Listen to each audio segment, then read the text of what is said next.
নমস্কার, কেমন আছেন সবাই? রূপাস রসোইঘর থেকে আরও একটি নতুন রেসিপি আপনাদের সাথে শেয়ার করতে যাচ্ছি। শুরুতেই সকল বন্ধুদের আমার অনেক অনেক স্বাগত জানাই। চলুন তাহলে আজকে রেসিপিটি শেয়ার করছি।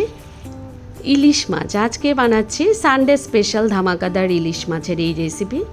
আমি 5 পিস ইলিশ মাছ ধুয়ে পরিষ্কার করে নিয়ে নিলাম। এরকম মিডিয়াম সাইজের টুকরো করে নিয়েছি ইলিশগুলোকে। আর নিয়েছি একটা ভাজার বেগুন, একটা বড় সাইজের একটা ভাজার বেগুন নিয়েছি বড় বড় পিস করে কেটে। প্রথমে ইলিশ মাছটাকে আমি নুন হলুদ মাখিয়ে খুব সুন্দর করে রেডি করে নেব। বন্ধুরা যারা আমার রেসিপি দেখা শুরু করেছেন শুরুতেই একটা লাইক করে দিয়ে শেষ পর্যন্ত আমার সাথে কন্টিনিউ করবেন আশা করছি। ইলিশ মাছটাকে নুন হলুদ মাখিয়ে এবার বেগুনটাকেও আমি প্রথমে নুন দিয়ে একটু মাখিয়ে তারপর আমি একটু পরিমাণে হলুদ যোগ করে দিয়ে চলে যাব পরবর্তী স্টেপে। নুন হলুদ মাখানো হয়ে গেল, গ্যাসে প্যান বসিয়ে দিয়ে গরম হলে জাস্ট 2 টেবিল চামচের মতো তেল যোগ করে দিলাম। তেলটাকে গরম হয়ে গেলে এবার আমি দিয়ে দেব মাছগুলো।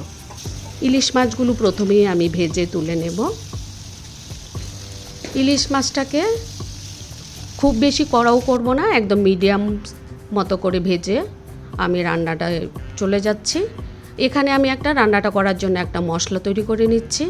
কাঁচা পাকা লঙ্কা ঝালের জন্য 1/2 টেবিল চামচ গোটা জিরে আর একটা পেঁয়াজ, ছোট পেঁয়াজ নিয়েছি কুচি করে। সামান্য পরিমাণে জল দিয়ে মশলাটাকে বেটে নিলাম। এই মশলাটা দিয়ে আমি পুরো রেসিপিটা তৈরি করব। এদিকে আমার মাছগুলো এক পিঠ ভাজা হয়ে গেছে, অপর পিঠ উল্টে দিচ্ছি। জাস্ট মাছটাকে মিডিয়ামভাবে ভাজবো, যাতে খুব কড়াও না হয় আবার খুব কাঁচাও না থাকে, তাতে মাছটা থেকে তেল ছেড়ে দেবে।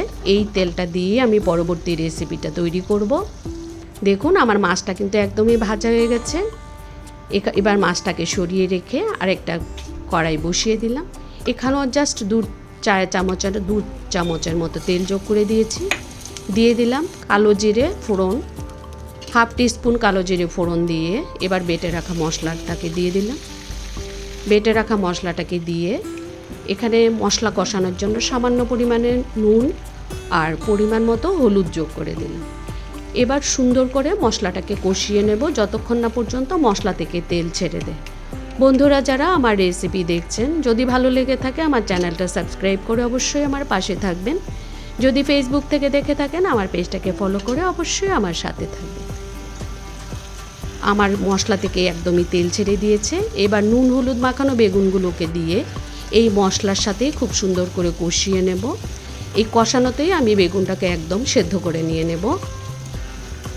পরবর্তী রেসিপিতে যাতে আর একটু সময় না লাগে, মিডিয়াম হিটে বেশ কিছুক্ষণ বেগুনটাকে রান্না করে নিয়ে এবার মশলার জারটাকে ধুয়ে সামান্য পরিমাণে জল দিয়ে এই বেগুনটাকে ঢেকে দেব।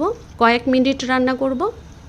দেখুন আমার বেগুন কিন্তু একদমই সেদ্ধ হয়ে গেছে, মশলা থেকে তেলও ছেড়ে দিয়েছে।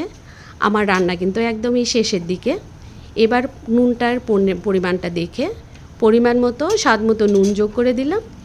দিয়ে ভেজে রাখা যে ইলিশ মাছগুলো আছে, ইলিশ মাছের টুকরোগুলোকে দিয়ে দিলাম। দিয়ে হালকা করে বেগুন আর মশলার সাথে ইলিশ মাছগুলোকে নাড়াচাড়া করে মিশিয়ে নেব। বন্ধুরা যারা ইলিশ মাছ তো অনেক রকমভাবে বানিয়ে খান, আমার রেসিপি দেখে একবার হলেও ট্রাই করবেন আর খেয়ে বলবেন কীরকম টেস্টি হয়েছিল এই রেসিপিটা। আমার ইলিশ বেগুনের মাখামাখি একদমই হয়ে গেছে। আমি এবার রেসিপিটাকে নামিয়ে পরিবেশন করে দিচ্ছি।